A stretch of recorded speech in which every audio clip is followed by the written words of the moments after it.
Hello students, how are you. ਉਮੀਦ ਕਰਦਾ ਕਿ ਤੁਸੀਂ ਸਭ ਠੀਕ ਠਾਕ ਹੋਵੋਗੇ। ਮੈਂ ਕੁਲਦੀਪ ਸਿੰਘ ਇੱਕ ਵਾਰ ਫਿਰ ਤੋਂ ਤੁਹਾਡਾ ਆਪਣੇ ਚੈਨਲ ਰਿਵਾਈਵ ਨੋਵੈਲਟੀ ਵਿੱਚ ਬਹੁਤ ਵੈਲਕਮ ਕਰਦਾ ਹਾਂ। ਜਿਵੇਂ ਕਿ ਤੁਸੀਂ ਵੀਡੀਓ ਦੇ ਥੰਬਨੇਲ ਦੇ ਵਿੱਚ ਵੇਖ ਲਿਆ ਹੋਣਾ ਹੈ ਕਿ ਅੱਜ ਆਪਾਂ ਨੇ ਐਟਮਸ, ਮੋਲੀਕਿਊਲਸ ਅਤੇ ਟਾਈਪਸ ਆਫ ਮੋਲੀਕਿਊਲਸ ਬਾਰੇ ਪੜ੍ਹਨਾ ਹੈ। ਸੋ ਵੀਡੀਓ ਸਟਾਰਟ ਕਰਨ ਤੋਂ ਪਹਿਲਾਂ ਜੇਕਰ ਤੁਸੀਂ ਮੇਰੇ ਚੈਨਲ ਨੂੰ ਸਬਸਕ੍ਰਾਈਬ ਨਹੀਂ ਕੀਤਾ ਤਾਂ ਪਲੀਜ਼ ਚੈਨਲ ਨੂੰ ਸਬਸਕ੍ਰਾਈਬ ਜ਼ਰੂਰ ਕਰ ਲਿਆ ਕਰੋ ਅਤੇ ਨਾਲ ਦੀ ਨਾਲ ਬੈਲ ਦੇ ਆਈਕਨ ਨੂੰ ਜ਼ਰੂਰ ਅਨੇਬਲ ਕਰ ਦਿਆ ਕਰੋ ਤਾਂ ਕਿ ਮੇਰੀ ਆਉਣ ਵਾਲੀ ਹਰ ਲੇਟੈਸਟ ਵੀਡੀਓ ਦਾ ਨੋਟੀਫਿਕੇਸ਼ਨ ਤੁਹਾਨੂੰ ਸਭ ਤੋਂ ਪਹਿਲਾਂ ਮਿਲ ਸਕੇ। ਅਤੇ ਇੱਕ ਗੱਲ ਹੋਰ, ਜੇਕਰ ਤੁਹਾਨੂੰ ਮੇਰੀ ਵੀਡੀਓਜ਼ ਦਾ ਕੰਟੈਂਟ ਪਸੰਦ ਆਉਂਦਾ ਹੈ ਤਾਂ ਪਲੀਜ਼ ਵੀਡੀਓ ਨੂੰ ਲਾਈਕ ਜ਼ਰੂਰ ਕਰ ਦਿਆ ਕਰੋ, ਕਿਉਂਕਿ ਤੁਹਾਡੇ ਇੱਕ ਲਾਈਕ ਦੇ ਨਾਲ ਮੈਨੂੰ ਬਹੁਤ ਜ਼ਿਆਦਾ ਮੋਟੀਵੇਸ਼ਨ ਮਿਲਦਾ ਹੈ। ਸੋ ਵਿਦਆਊਟ ਵੇਸਟਿੰਗ ਐਨੀ ਟਾਈਮ ਅੱਜ ਦਾ ਆਪਾਂ ਟੌਪਿਕ ਸਟਾਰਟ ਕਰਦੇ ਹਾਂ ਜੀ। ਸੋ ਸਭ ਤੋਂ ਪਹਿਲਾਂ ਅੱਜ ਆਪਾਂ ਨੇ ਐਟਮ ਬਾਰੇ ਪੜ੍ਹਨਾ ਹੈ ਜੀ। ਐਟਮ ਕੀ ਹੁੰਦਾ ਹੈ? Atom is the ultimate particle of an element. ਕਿਸੇ ਵੀ ਐਲੀਮੈਂਟ ਦਾ ਸਭ ਤੋਂ ਛੋਟੇ ਤੋਂ ਛੋਟਾ, ਜਿਸ ਨੂੰ ਅਸੀਂ ਅਖੀਰਲਾ ਜਾਂ ਅੰਤ ਵਾਲਾ ਪਾਰਟੀਕਲ ਵੀ ਕਹਿ ਸਕਦੇ ਹਾਂ, ਉਹ ਸਾਡੇ ਕੋਲ ਐਟਮ ਹੁੰਦਾ ਹੈ। ਟੂ ਅੰਡਰਸਟੈਂਡ ਦਿਸ ਕੰਸੀਡਰ ਆ piece of an element say gold. ਇਸ ਚੀਜ਼ ਨੂੰ ਸਮਝਣ ਵਾਸਤੇ ਅਸੀਂ ਗੋਲਡ ਦਾ ਇੱਕ ਪੀਸ ਲੈਂਦੇ ਹਾਂ। If we break this into smaller and smaller pieces it will become so small that we will not be able to see it without a microscope. ਜੇਕਰ ਅਸੀਂ ਇਸ ਗੋਲਡ ਦੇ ਐਲੀਮੈਂਟ ਨੂੰ ਛੋਟੇ ਪੀਸਿਸ ਦੇ ਵਿੱਚ ਤੋੜੀ ਜਾਈਏ ਤਾਂ it will become so small, ਇਹ ਇੰਨਾ ਕੁ ਛੋਟਾ ਬਣ ਜਾਵੇਗਾ ਕਿ that we will not be able to see it without a microscope, ਕਿ ਇਸ ਨੂੰ ਅਸੀਂ ਮਾਈਕਰੋਸਕੋਪ ਦੀ ਹੈਲਪ ਤੋਂ ਬਿਨਾਂ ਨਹੀਂ ਦੇਖ ਪਾਵਾਂਗੇ। If we keep on breaking this particle, ਅਗਰ ਇਸ ਪਾਰਟੀਕਲ ਨੂੰ ਅਸੀਂ ਅੱਗੇ ਹੋਰ ਤੋੜੀ ਜਾਵਾਂਗੇ ਤਾਂ we will ultimately reach a stage when this particle can not be further broken. ਤਾਂ ਅਖੀਰ ਦੇ ਵਿੱਚ ਅਸੀਂ ਇੱਕ ਅਜਿਹੀ ਸਟੇਜ 'ਤੇ ਪਹੁੰਚ ਜਾਵਾਂਗੇ ਕਿ ਇਸ ਤੋਂ ਬਾਅਦ ਇਸ ਪਾਰਟੀਕਲ ਨੂੰ ਤੋੜਿਆ ਨਹੀਂ ਜਾ ਸਕੇਗਾ। ਸੋ this ultimate particle of an element is called an atom। ਤਾਂ ਐਲੀਮੈਂਟ ਦੇ ਇਸ ਸਭ ਤੋਂ ਅਖੀਰ ਵਾਲੇ ਜਾਂ ਸਭ ਤੋਂ ਛੋਟੇ ਪਾਰਟੀਕਲ ਨੂੰ ਅਸੀਂ ਐਟਮ ਆਖ ਸਕਦੇ ਹਾਂ। ਤਾਂ ਐਟਮ ਦੀ ਡੈਫੀਨੇਸ਼ਨ ਹੈ ਜੀ, it is the smallest particle of an element which may or may not have independent existence is called an atom। ਕਿਸੇ ਵੀ ਐਲੀਮੈਂਟ ਦੇ ਸਭ ਤੋਂ ਛੋਟੇ ਪਾਰਟੀਕਲ ਨੂੰ ਅਸੀਂ ਐਟਮ ਆਖ ਸਕਦੇ ਹਾਂ, ਜੋ ਇਕੱਲਾ ਵੀ ਹੋ ਸਕਦਾ ਹੈ ਅਤੇ ਇਕੱਲਾ ਨਹੀਂ ਵੀ ਹੋ ਸਕਦਾ। ਸੋ ਐਂਡ ਦੇ ਵਿੱਚ ਅਸੀਂ ਇਹ ਕਹਿ ਸਕਦੇ ਹਾਂ ਕਿ ਐਟਮਸ ਆਫ ਸਰਟਨ ਐਲੀਮੈਂਟਸ ਸੱਚ as hydrogen, oxygen, nitrogen et cetera are not capable of independent existence.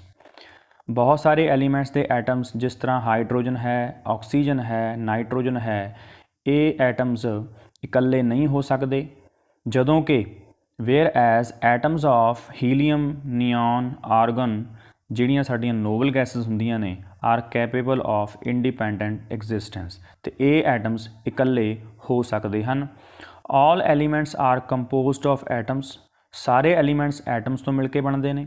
There are about 118 elements known. ਹੁਣ ਤੱਕ 118 ਐਲੀਮੈਂਟ ਲੱਭੇ ਜਾ ਚੁੱਕੇ ਨੇ। And there are 118 different types of atoms. ਤਾਂ ਅਸੀਂ ਕਹਿ ਸਕਦੇ ਹਾਂ ਕਿ ਸਾਡੇ ਕੋਲ 118 ਅਲੱਗ-ਅਲੱਗ ਐਟਮਸ ਦੀ ਸੰਖਿਆ ਹੈ। ਉਸ ਤੋਂ ਬਾਅਦ ਸਾਡੇ ਕੋਲ ਮੋਲੀਕਿਊਲ ਆਉਂਦਾ ਹੈ ਜੀ। ਮੋਲੀਕਿਊਲ ਕੀ ਹੁੰਦਾ? Just as the ultimate particle of an element is atom. ਜਿਸ ਤਰ੍ਹਾਂ ਕਿਸੇ ਵੀ ਐਲੀਮੈਂਟ ਦਾ ਸਭ ਤੋਂ ਜਿਹੜਾ ਛੋਟੇ ਤੋਂ ਛੋਟਾ ਪਾਰਟੀਕਲ ਹੈ ਉਹ ਐਟਮ ਹੁੰਦਾ ਹੈ, ਉਸੇ ਤਰ੍ਹਾਂ ਦਾ ਅਲਟੀਮੇਟ ਪਾਰਟੀਕਲ ਆਫ ਆ ਕੈਮੀਕਲ ਕੰਪਾਊਂਡ ਇਜ਼ ਕਾਲਡ ਆ ਮੋਲੀਕਿਊਲ। ਸੇਮ ਉਸੇ ਤਰ੍ਹਾਂ ਕਿਸੇ ਵੀ ਕੈਮੀਕਲ ਕੰਪਾਊਂਡ ਦਾ ਜਿਹੜਾ ਸਭ ਤੋਂ ਛੋਟੇ ਤੋਂ ਛੋਟਾ ਜਾਂ ਅਖੀਰ ਵਾਲਾ ਪਾਰਟੀਕਲ ਹੈ ਉਸ ਨੂੰ ਅਸੀਂ ਮੋਲੀਕਿਊਲ ਆਖਦੇ ਹਾਂ। When 2 or more atoms of different elements combine the molecule of a compound is formed। ਜਦੋਂ ਅਲੱਗ-ਅਲੱਗ ਐਲੀਮੈਂਟਸ ਦੇ ਦੋ ਜਾਂ ਦੋ ਤੋਂ ਜ਼ਿਆਦਾ ਐਟਮਸ ਆਪਸ ਦੇ ਵਿੱਚ ਜੁੜਦੇ ਹਨ ਤਾਂ ਸਾਡੇ ਕੋਲ ਮੋਲੀਕਿਊਲ ਬਣਦਾ ਹੈ। ਫੋਰ ਐਗਜ਼ਾਮਪਲ, ਜਦੋਂ ਇੱਕ ਹਾਈਡਰੋਜਨ ਐਟਮ ਦੂਜੇ ਹਾਈਡਰੋਜਨ ਐਟਮ ਨਾਲ ਜੁੜਦਾ ਹੈ ਤਾਂ ਸਾਡੇ ਕੋਲ ਹਾਈਡਰੋਜਨ ਯਾਨੀ ਕਿ H2 ਮੋਲੀਕਿਊਲ ਬਣਦਾ ਹੈ। ਉਸੇ ਤਰ੍ਹਾਂ ਜਦੋਂ ਇੱਕ ਆਕਸੀਜਨ ਦਾ ਐਟਮ ਦੂਜੇ ਆਕਸੀਜਨ ਦੇ ਐਟਮ ਨਾਲ ਜੁੜਦਾ ਹੈ ਤਾਂ ਸਾਡੇ ਕੋਲ O2 मतलब कि ऑक्सीजन मॉलिक्यूल बनता है। 10 we can say the molecules are made up of atoms of same or different elements and are capable of independent existence. तो असी ये भी कह सकते हाँ कि मॉलिक्यूल्स सेम या डिफरेंट एलीमेंट्स के एटम्स तो मिल के बनता है तो जो इकल्ला रह सकता है। तो मॉलिक्यूल की डेफिनेशन है जी कि it is the smallest particle of a substance that is element or compound which is capable of independent existence is called a molecule. असी ये कह सकते हाँ कि किसी भी सबसटेंस का सब तो छोटे तो छोटा या अखीर वाला particle which is capable of independent existence जो इकल्ला रह सकता है उसनों असी मॉलिक्यूल आखते हाँ। 10 आ मॉलिक्यूल कंटेन्स 2 और मोर एटम्स। तो असी कह सकते हैं जी कि मॉलिक्यूल दे विच 2 या 2 तो ज़्यादा एटम्स होणगे। The properties of a substance are due to the properties of its molecules. तो असी ये कह सकते हाँ कि किसी भी सबसटेंस दी जिहड़ियां प्रॉपर्टीज़ ने वो उसनों बनाउण वाले मॉलिक्यूल्स की प्रॉपर्टीज़ करके होणगियां। Molecules can be classified into 2 types. तो मॉलिक्यूल्स नूं असीं 2 पार्ट्स दे विच वंडिया होया जी। सब तो पहली टाइप है जी होमो अटोमिक मॉलिक्यूल। नाम तो ही क्लीयर है, होमो मतलब सेम, अटोमिक मीनस एटम्स। तो these molecules are made up of the atoms of same element. ये मॉलिक्यूल्स सेम एलीमेंट्स के एटम्स तो मिलके बनेगा। Most of the elementary gases consist of homoatomic molecules.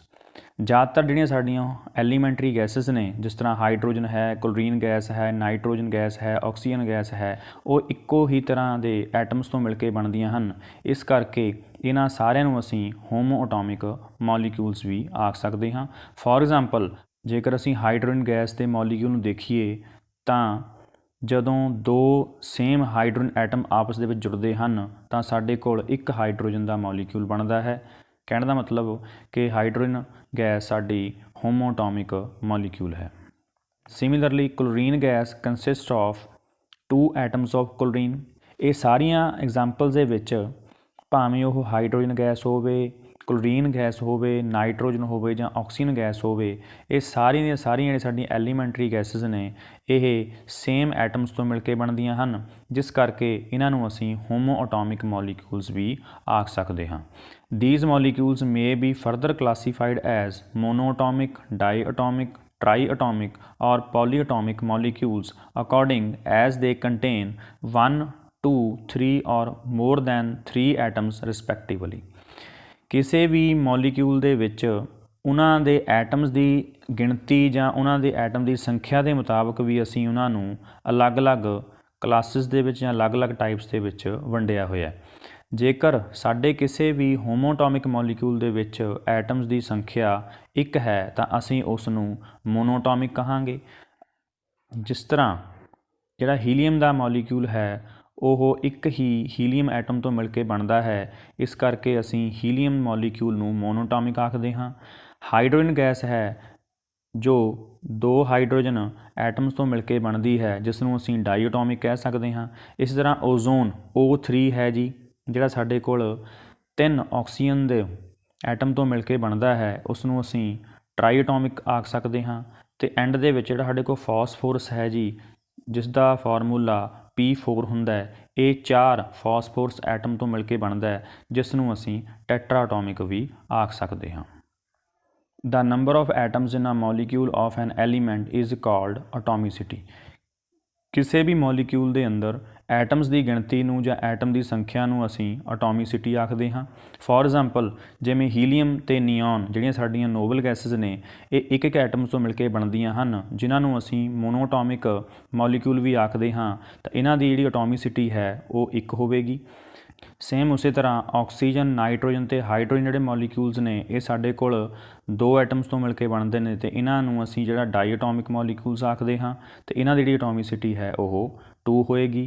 O3 ozone की जिहड़ी atomicity है जी वो 3 हुंदी है। फॉस्फोरस जिहड़ा साडे कोल 4 एटम्स तो मिल के बनता है उसकी एटोमिसिटी 4 होएगी। तो सल्फर जो साडे कोल 8 एटम्स तो मिल के बनता है जिसनूं असीं ਪੋਲੀਐਟੋਮਿਕ ਮੋਲੀਕਿਊਲ ਵੀ ਆਖਦੇ ਹਾਂ, ਉਸ ਦੀ ਜਿਹੜੀ ਐਟੋਮਿਸਿਟੀ ਹੈ ਉਹ ਸਾਡੇ ਕੋਲ 8 ਹੋਏਗੀ। ਸੋ ਸੈਕੰਡ ਟਾਈਪ ਜਿਹੜੀ ਸਾਡੇ ਕੋਲ ਹੈਗੀ ਹੈ ਜੀ ਉਹ ਹੈ ਹੈਟਰੋਟੋਮਿਕ ਮੋਲੀਕਿਊਲਸ। ਨਾਮ ਤੋਂ ਹੀ ਕਲੀਅਰ ਹੈ ਜੀ ਇਹਦੇ, hetero means different, atomic means atoms. ਤਾਂ these molecules are made up of atoms of different elements. ਜਦੋਂ ਅਲੱਗ-ਅਲੱਗ ਐਲੀਮੈਂਟਸ ਦੇ ਐਟਮਸ ਆਪਸ ਦੇ ਵਿੱਚ ਜੁੜਦੇ ਹਨ ਤਾਂ ਸਾਡੇ ਕੋਲ ਹੈਟਰੋਟੋਮਿਕ ਮੋਲੀਕਿਊਲ ਬਣਦਾ ਹੈ। They are classified as di, tri, tetra etcetera depending upon the number of atoms present. ਤਾਂ ਹੈਟਰੋਟੋਮਿਕ ਮੋਲੀਕਿਊਲਸ ਦੇ ਵਿੱਚ ਐਟਮਸ ਦੀ ਸੰਖਿਆ ਦੇ ਅਕੋਰਡਿੰਗਲੀ ਇਹਨਾਂ ਨੂੰ ਵੀ ਅਸੀਂ ਡਾਈ, ਟਰਾਈ ਜਾਂ ਟੈਟਰਾ ਆਦਿ ਟਾਈਪਸ ਦੇ ਵਿੱਚ ਵੰਡਿਆ ਹੋਇਆ ਹੈ।